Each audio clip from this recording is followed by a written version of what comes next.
дуруд бинандагони азиз, банда Муҳаммадназар Наҷмиддинов ва тӯли чанд дақиқа шуморо аз навтарин хабарҳои даргириҳо дар марзи Тоҷикистону Қирғизистон огоҳ менамоям.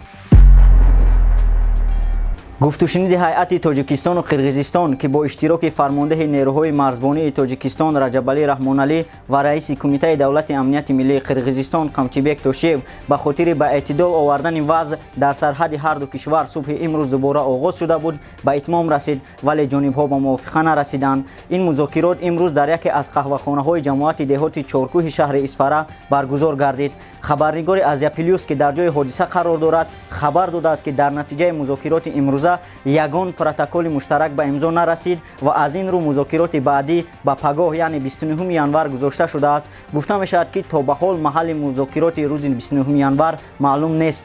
ёдовар мешавем ки субҳи имрӯз дар ҷамоати Чоркӯҳи Исфара Раҷабалӣ Раҳмоналӣ ва Қамчибек Тошев сари мези музокирот нишаста буданд. Аз шоми дирӯз то кунун ин дуввумин гуфтушуниди ҷониби Тоҷикистон ва Қирғизистон аст. баъзе аз тавофуқоте ки дар музокироти шабона ҳосил шуда буд, аз ҷумла ба қароргоҳи доимиашон бурдани нерӯҳои ду тараф ва ташкили комиссияи муштарак аз ҳисоби сохторҳои низомӣ ва додситонӣ дигарбора рӯи он таъкид шудааст. ҳамчунин ифоқа шудааст ки дар марз танҳо марзбонон ва кормандони пулис боқӣ мемонанд. инчунин ваъда шудааст ки баргашти беҷошудагон ба хонаҳояшон таъмин мешаваду ҳамаи роҳҳои масдудшуда ва хатти барқ дубора барқарор мешавад.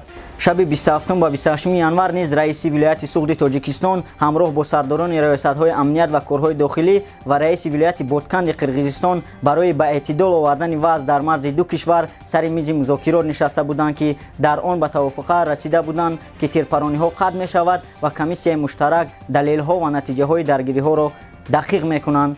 дар натиҷаи даргириҳо дар марзи Тоҷикистон ва Қирғизистон ки шоми дирӯз 27 январ рух дод, танҳо дар деҳаи сухи шаҳри Исфара беш аз 10 хона пурра ва қисман зарар дидааст. тавре аз ҳукумати шаҳри Исфара ба Азия Плюс хабар доданд, дар натиҷаи даргириҳои дирӯза хонаи сокинони деҳаи сух Саидаҳмад Набиев, Абдувосит Хуҷабобоев ва Ҳоҷи Мухтор Ҳомидов пурра зарар дида, се хонаи Саидаҳмад Набиев пурра ба коми оташ рафтааст. ҳамин тариқ хонаҳои сокинони дигар Сайдуллобой Лутфуллоев, Рустамбой Латипов, Абдухолиқ Ҳусейнов, Қобилбой Амаков, Муқимбой Розиқов, Аъзамҷон Исмоилов, Муrodҷон Ҳомидов ва Комилҷон Мирзоалиев қисман зарар дида, дар бархе аз хонаҳои сокинон тири гулӯлаи ҷониби Қирғизистон дида мешавад. дар бораи ҳаҷми зарар чизе гуфта намешавад. ёдовар мешавем ки шоми 27 январ дар марзи Тоҷикистон ва Қирғизистон даргирии навбатӣ сар зад ки дар натиҷа ду сокини Исфара кушта ва ҳудуди 20 тани дигар захмӣ шуданд. ҷониби Қирғизистон танҳо аз захмӣ шудани 11 нафар шаҳрванди худ хабар медиҳад. ҷониби Тоҷикистон дар шарҳи даргириҳо гуфт ки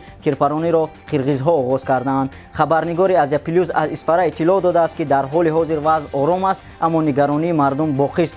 мо лаҳза ба лаҳза хабарҳои даргирӣ дар марзи Тоҷикистону Қирғизистонро пешкаши шумо менамоем. пас пайгири YouTube канали Фараж бошед.